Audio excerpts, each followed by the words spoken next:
राधे राधे गुरुजी।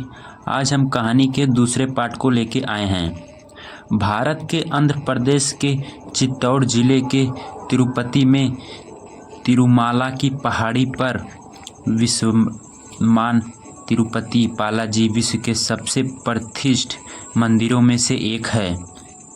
तिरुपति बालाजी मंदिर 7 चोटियों से घिरा हुआ है, जिस वजह से तिरुपति बालाजी मंदिर को 7 पहाड़ियों का मंदिर भी कहा जाता है। तिरुपति बालाजी से प्राचीन की गई पौराणिक कथाएं जुड़ी हुई हैं।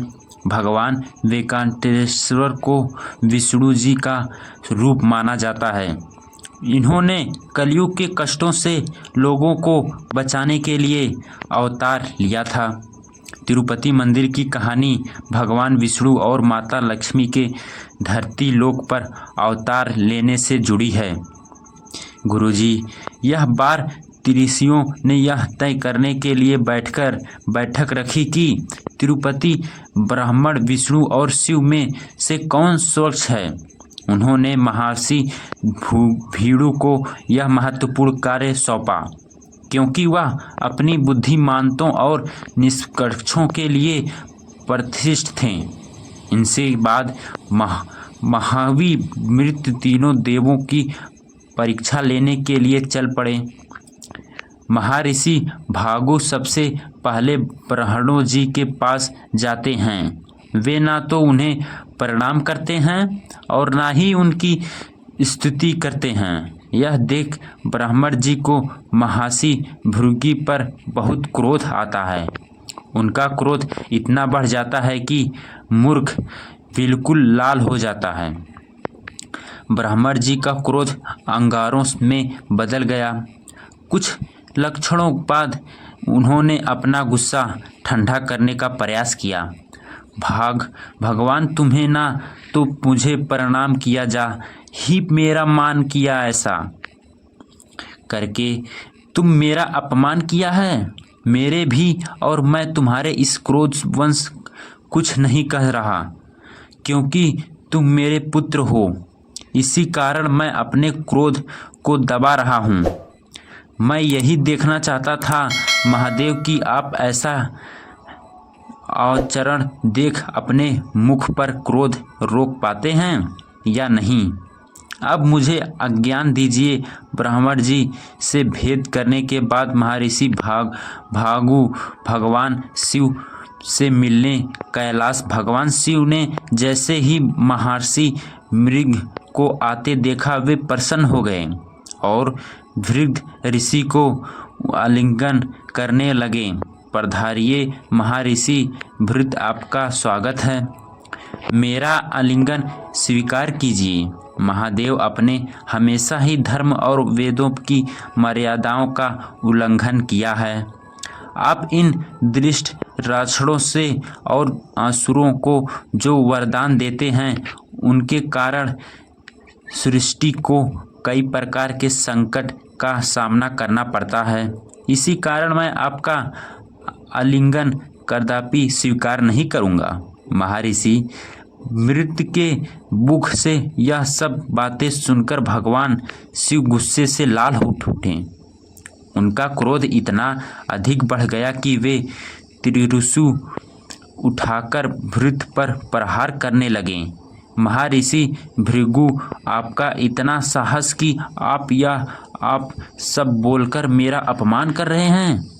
नहीं प्रभु, इस तरह ऋषि भृगु पर प्रहार करना आपके लिए उचित नहीं। अपने क्रोध को शांत कीजिए। क्रोध प्रलय और सर्वनाश का प्रतीक है। मुझे क्षमा कीजिए महादेव, यदि मेरे कारण आपको कोई कष्ट हुआ हो। मैं यह जिस प्रयोजन में आया था, अपना क्रोध देखकर मुझे उसका उत्तर मिल गया। अब मुझे आज्ञा दीजिए। इस घटना के बाद महर्षि भृगु ने बैकुंठ धाम की ओर प्रस्थान किया। बैकुंठ पहुंचने पर ऋषि भृगु ने भगवान विष्णु को सोते हुए पाया और देवी लक्ष्मी उनके पैरों को दबा रही थीं। क्रोध के आवेश में और विष्णु के धैर्य और महानता की परीक्षा लेने के लिए महर्षि भृगु ने भगवान की छाती पर लात मारी। जहाँ लक्ष्मी भाग्य की देवी के साथ रूप में निवास करती हैं।